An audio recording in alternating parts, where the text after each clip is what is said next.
I reiterate the role of the steering committee has been an important one in this.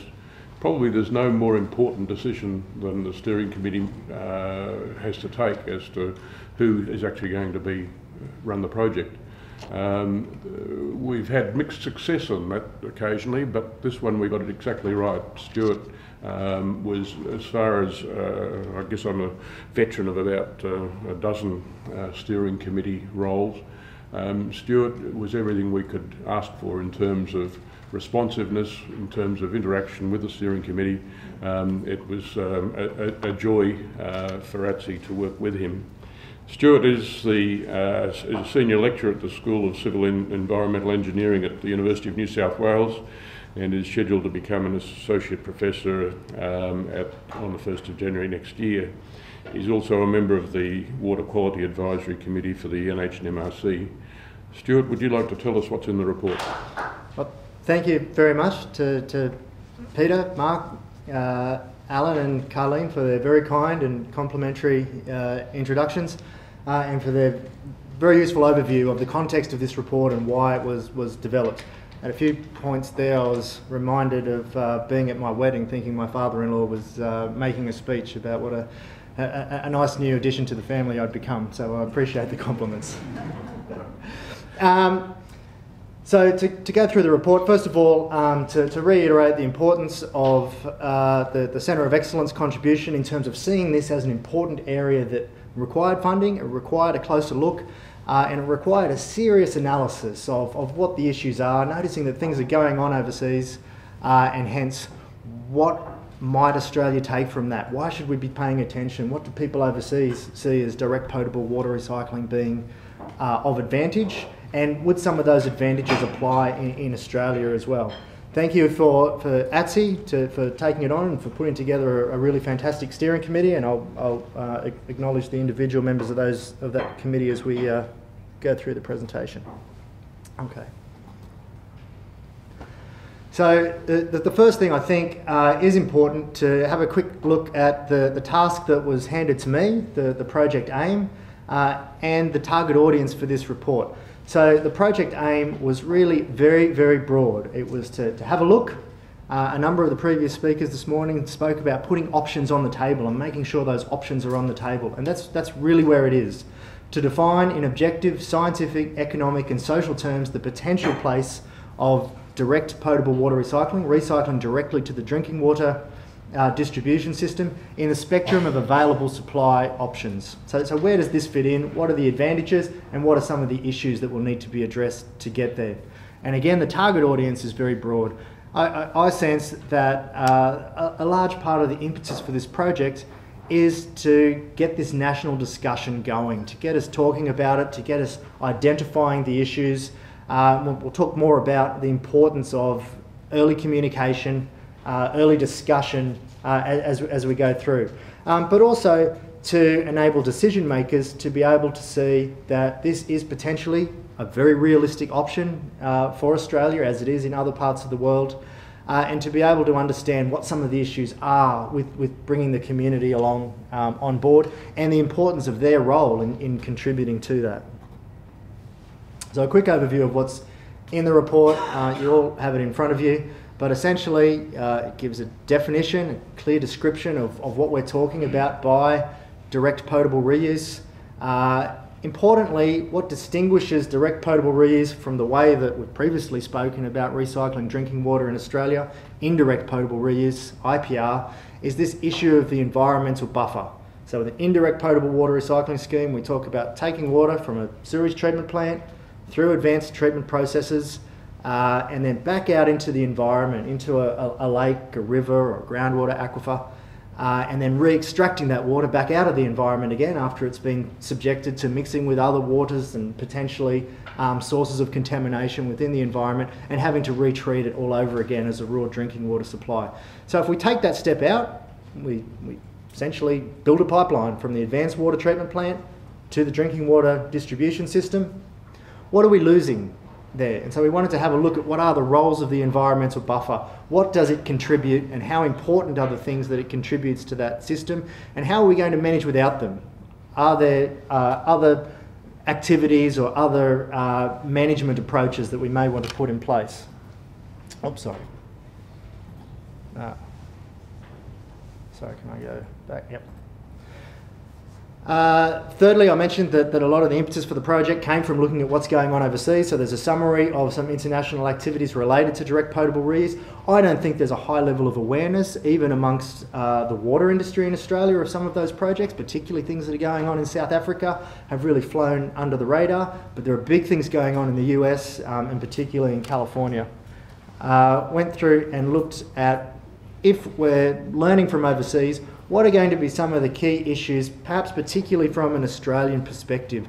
So we undertook a stakeholder survey. We managed to get 80 people to respond to that survey. It was targeted, it was organised through ATSI. Many people in this room, I'm sure, were involved in that survey. Water utilities, water regulators, governments, decision makers, people that were known to be opposed to water recycling in general, so community groups in Queensland that were the opposite to advocates of water recycling. We wanted to collect all of those opinions, and we essentially asked two categories of questions. What do you see as the potential benefits? Why might we want to do this? And what do you see as the obstacles? What are the problems here? Why wouldn't we want to do this? To make sure that we try to address all of those potential benefits and obstacles within the report. There's a summary of that survey within the report, but the full survey with all of the responses all categorised under the different types of responses is also available on the ATSI website. We looked at water quality regulation, so we were lucky to have people like David Cunliffe and Don Bursell on the steering committee, who know a lot about water quality regulation and the Australian drinking water guidelines and water recycling guidelines. And so what might be the challenges for this new unconventional approach to supplying water? How does it fit in with our existing structures? Does it fit in? Do we need regulatory change? We looked at health risk management, risk assessment and risk management, talking about the obvious issues. How are we going to manage first of all, contaminants, pathogens and chemicals that may be in the raw waters that we use for recycled water, but more specifically, what are the specific issues associated with direct potable reuse as opposed to indirect potable reuse? I'll talk about cost, energy and greenhouse gases as we come through the presentation to a couple of the relevant slides. And one of the final chapter addresses what we know from the research that's been done about public acceptance, and specifically how some issues may differ slightly for direct potable reuse compared to indirect potable reuse. So to be really clear, probably nobody in this room really needs these two slides, but traditionally we've spoken about indirect potable reuse, taking municipal wastewater through a wastewater treatment plant, into an advanced water treatment plant, back out into the environment, through this drinking water treatment plant, and then into the distribution system. What we're talking about today, and we'll look at a couple of different variations and configurations on how it might be done, but is essentially short-circuiting that process, cutting out that environmental buffer, building that pipeline between the advanced water treatment plant and either an existing drinking water treatment plant or potentially directly back into the supply distribution system. And looking around the world, the projects that are in existence and projects that are being planned, we see all sorts of variations on those configurations. So the one here that I've referred to as DPR Configuration 1, this is essentially what you see in Namibia. There's been a long-term direct potable reuse project operating since 1968 in Windhoek in Namibia. And what happens with that particular project is that they upgraded their drinking water treatment plant. This WTP, it essentially became a combination of an advanced water treatment plant and a conventional water treatment plant, so that it could take two sources of water, one from their conventional surface water supplies and the other direct from a wastewater treatment plant. So they're blended right up front before they go into that initial treatment process. Then that water is then distributed to customers. This DPR Configuration 2, we have an advanced water treatment plant treating the water that's coming out of the wastewater treatment plant. I refer to this as the US configuration. This is what we're seeing in Texas and in New Mexico, where we have plants that are blending this water, this highly treated water with conventional sources, and then going through a drinking water treatment plant, a conventional drinking water treatment plant prior to distribution. Configuration 3 is what we're seeing in South Africa. So in South Africa, we're actually seeing the conventional water continuing to be treated via the conventional drinking water treatment processes, but blending going on after both sources of water have been treated and off into the distribution system. Configuration 4, we don't have an example of yet, but there is one approved in a city called Brownwood in Texas, where you actually have different parts of the distribution system. Some of them would be receiving exclusively recycled water into that distribution system from the advanced water treatment plant, while other parts of the distribution system would be supplied via a drinking water, conventional drinking water supply process. So there are all sorts of variations on this particular theme that we're discussing. After running the survey and asking a couple of different questions, the first question we actually asked to make sure that we had a good feel for it was, what do Australian stakeholders, most of which were from the water industry or its regulators, what do they see as the role of the environmental buffer, the part that we're proposing to do away with? And there are a range of different answers. Again, the detailed responses are available on the ATSI website, but they come under these various categories. The environmental buffer potentially provides another treatment layer, either via photolysis, via biological processes that may go on in reservoirs, via adsorption in groundwater aquifers. Dilution was seen as part of the role of the environmental buffer. If the water coming out of an advanced water treatment plant needs to be diluted a bit, there's the ability to be able to do that. One of the key roles that came out though was this time to respond, and this is something that I think that we're still working with, and we're still looking at how are we going to manage the loss of this time to respond. We no longer have a long period of time between when water is treated at the advanced water treatment process to when it actually comes into the drinking water supply. That period of time could be shortened to hours or less. So the issue then becomes, how do we manage that? And there are a number of different approaches that could be taken and are worthy of further research, but certainly they involve things like monitoring, they involve things, real-time monitoring, they involve things like engineered storage buffers and the way that we might operate those engineered storage buffers in order to engineer in some opportunity to be able to test water and confirm the quality of that water before that water is transferred through to consumers. The last two of these points actually came up a lot. It was seen as an important role of the environmental buffer to enhance community perception. There are two aspects to that. So the perception of increased water quality, people feel that water becomes purified if it goes back to nature and is returned from nature. That's something that needs to be addressed in a direct potable water recycling scheme. But also this issue of a disconnection, so that we don't have to, that the community is able to disconnect the source of this drinking water from a wastewater treatment plant to its ultimate use as a drinking water supply. Going back into the environment helps to break that up and essentially have two separate compartments to that overall process. Okay, so when we looked at the perceived possible benefits of direct potable reuse. They're all listed in detail in the report, so I certainly won't read through all of them.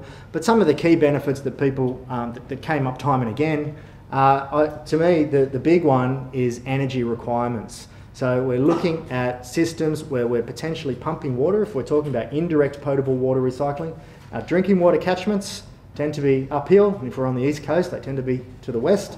And water flows, largely assisted by gravity, from our drinking water catchments to the bottom of the system, which is where the wastewater treatment plant is. That essentially discharges most of our effluent into the oceans.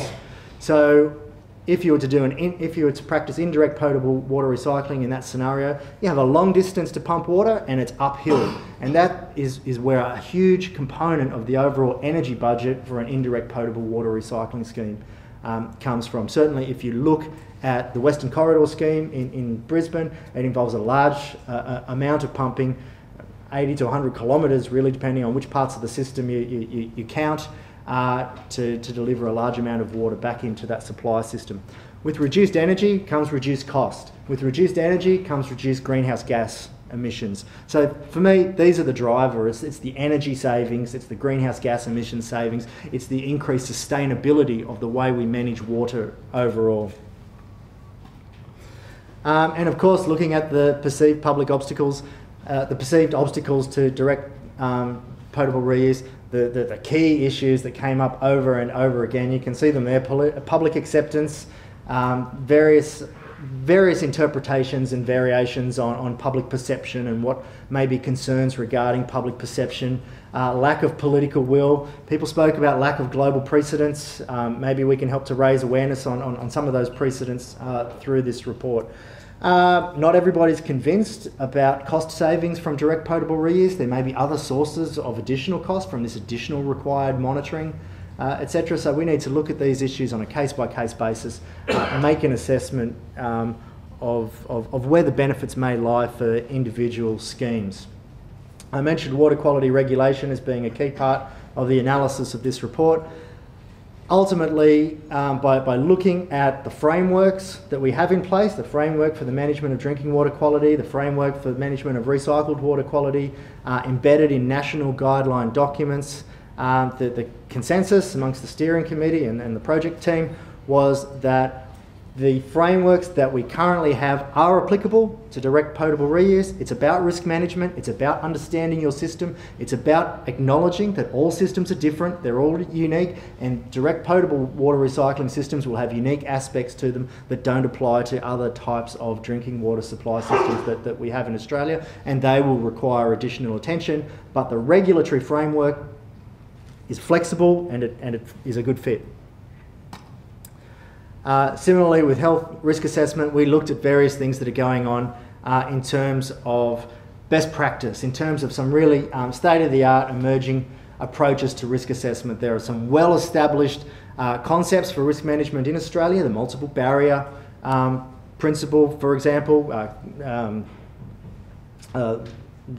the multiple barrier and overall risk management. HACCP, looking at critical control points within systems and being able to identify where the vulnerabilities may be in a water supply system, and hence where your monitoring efforts need to be focused. All of these things apply, even more so when we start talking about direct potable reuse. A big issue that came up was human issues, operator reliability.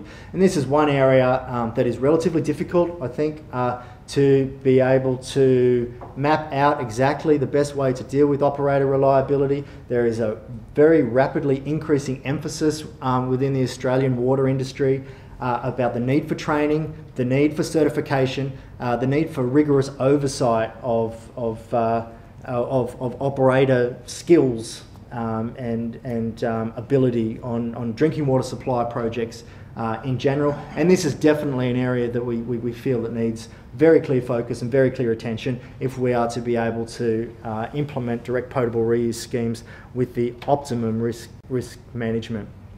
I mentioned that there are different approaches that are being considered in different areas for how we might deal with this time to respond issue, and in fact this is an approach that's being discussed in a proposed direct potable reuse scheme in South Africa at the moment, a very large one that might supply water to parts of the east coast, Durban, the city of Durban in Africa, South Africa, where in this case they would have 3 different reservoirs, engineered reservoirs that would hold a certain volume or a certain production time of water coming out of the treatment plant, and they would all be doing a different thing at any particular time. One would be filling, one would be holding that water that might be for 8 hours or a day's production volume, while the other one would actually be supplying water into the distribution system, and they would rotate through that process. So you could engineer this system to allow any holding time that you wanted if you have big enough reservoirs to be able to maintain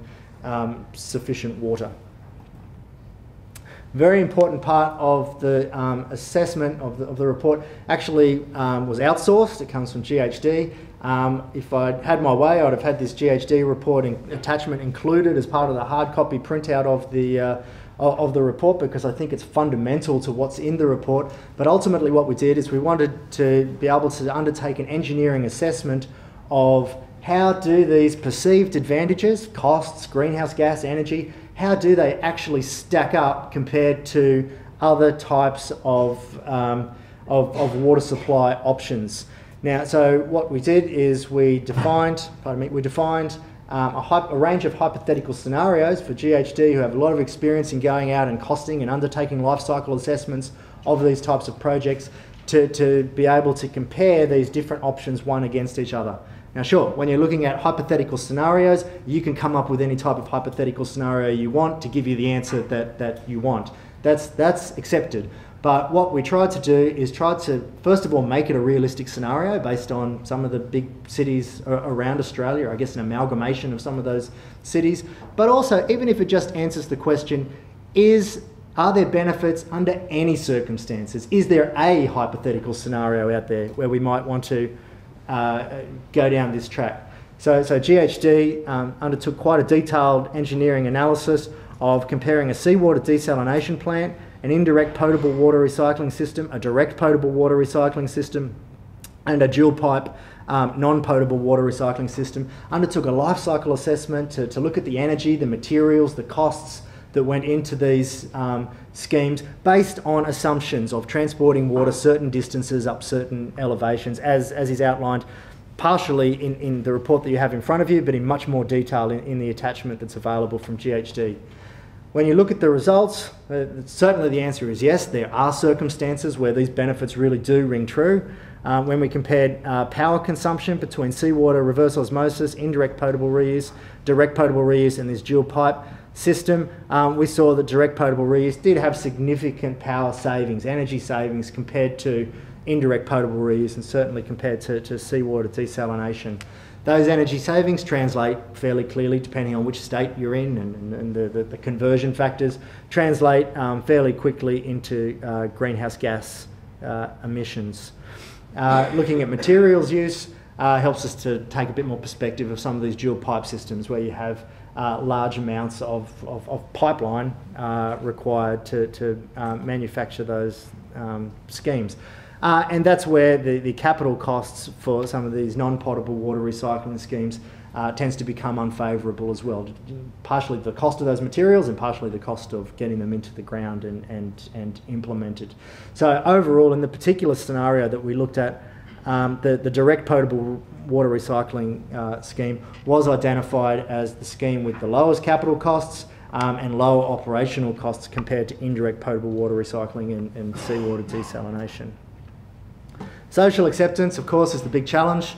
With social acceptance, we identified that there's been quite a lot of research undertaken looking at drinking recycled water in general, not specifically direct potable reuse. And we can learn some very important lessons from that more general research. The need, or the basis of social acceptance being largely based on trust in organisations. What do we know about this organisation's history of managing drinking water quality and being open and transparent and communicating with the community? Scenarios where it's clear that the protection of public health is really at the forefront of the thinking behind the development of this scheme, and the management of this scheme is of course very, very important. We could talk for hours about the yuck factor, or the significance of the yuck factor, where it comes from and how it might be managed, but we won't. Participation in planning is very a key part of social acceptance, and I think it's something that we saw missing in cases like Toowoomba in 2006. There has been timing of information. There have been studies. There was a study undertaken in Durban looking at what about religion? Does religion play a role? Are there certain practices that might not be acceptable to certain religions? It has been investigated to some degree. So far, the answer is not really. Prior knowledge and understanding of urban water cycles. There's some really interesting research that has just come from the Water Reuse Foundation in the US, undertaken by Linda McPherson and Shane Snyder, looking at direct potable reuse as one of the options, as well as indirect potable reuse, and talking to the community, holding focus groups, some of which were undertaken in Australia and some of which were undertaken in the US, looking at what is the acceptance, what do you think, how do you rate these different options of unplanned water recycling, we have water coming down rivers and entering drinking water distribution systems, drinking water supply systems, indirect potable water recycling and direct potable water recycling.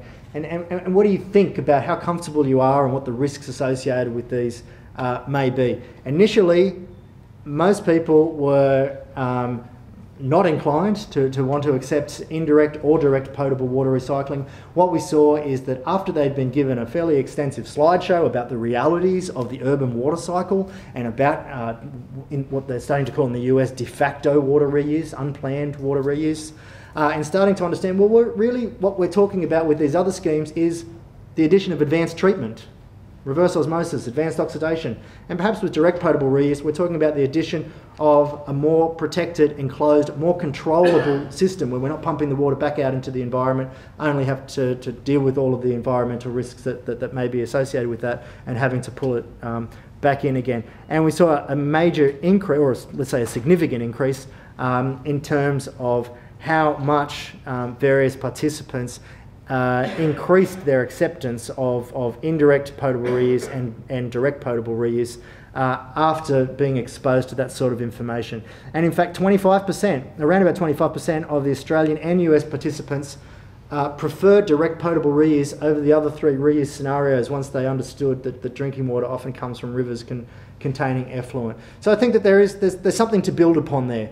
There are many underlying issues and many things that can be addressed in terms of understanding and building community support for direct potable reuse. I won't go through the findings in detail, they're all in the report, but I guess if you look at the words highlighted in red here, you get a good feel for what the key findings are, that ATSI considers that this can be done safely, but it requires very serious, very careful oversight to manage the risks associated with any type of potable water recycling, I should say any type of water supply. High levels of expertise and training are going to be required within the Australian water industry, and that's something that we should be focusing on now and investing in. Planning and decision making need to respond to community concerns. A key recommendation, I think, is that when we do have these options on the table, we need to have quantifiable, evidence-based factors that we use to make a decision about what's acceptable and what's not acceptable, what's preferable and what's less preferable, rather than simply categorising different approaches to water supply and saying this is off the table. I saw that most of the media this morning was fantastic. If you think I'm wearing makeup and hairspray, I am. I've been on ABC News 24 today. Everything's been very, very positive coming from the media. I did about 10 radio interviews this morning. I had people, most of the journalists saying, well, I think it's fine, but what about the people out there that don't? Makes you start to wonder who those people are eventually when you get that sort of comment coming back. But most of the media was very, very positive. There's a really good article in the Fairfax Press that was alluded to this morning from the Canberra Times. You get to the last sentence, the last paragraph of that article, and it starts to talk about politicians. And suddenly you have the Victorian Water Minister says, oh, no, we're not going to touch that with a barge pole, more or less. So, you know, you call for leadership in these types of projects, and the politicians start to duck for cover. And I think these are issues that we really need to focus on, and it's our role here, the water industry, ATSI, organisations like ATSI, the Centre for Water Recycling, to get the community talking about this and to get the politicians to see that actually it's not such a scary thing to talk about. It is something that potentially the community can accept, and there are real advantages for sustainable water supply in Australia if we can bring ourselves to that point. So that's a number of recommendations. That's the crux of what's in the report. I hope you'll all take the time to read through it in a little bit more detail, to acknowledge some of the key people that were involved. Certainly Andrew and Harriet, as well as Bill Mackey from ATSI in managing this project, pulling together the steering committee, finding people to participate in the various roles within the development of the project. The steering committee, as Carleen mentioned, were very important to the process. Not only did they provide excellent overview and scientific information for me to consider and to include in the report, there are people there that people take a very serious approach to water safety in Australia. You have Don Bursell, who has not always been an advocate for direct potable water recycling. Don has spent his career focusing on making sure that we have the best available drinking water supply for Australian communities, and making sure that we manage those drinking water supplies in the most favourable risk management, most favourable of risk management approaches. And so to have people like Don, like David, the chair of the steering committee, Professor Greenfield, involved in this process and overseeing the process, not only was a huge contribution in terms of the information provided, but in terms of the credibility. It enables me to stand up and say, hey, it's not just this cowboy up here that's saying that we should all be drinking direct potable water recycling. There are some very well respected and intelligent people standing behind this report. And of course I mentioned GHD, particularly David DeHaast and Greg Finlayson, that put together that engineering analysis that again underpins a crucial component of the report. So that's the report. I hope you'll take the time to read it and be grateful for any feedback that people are able to provide.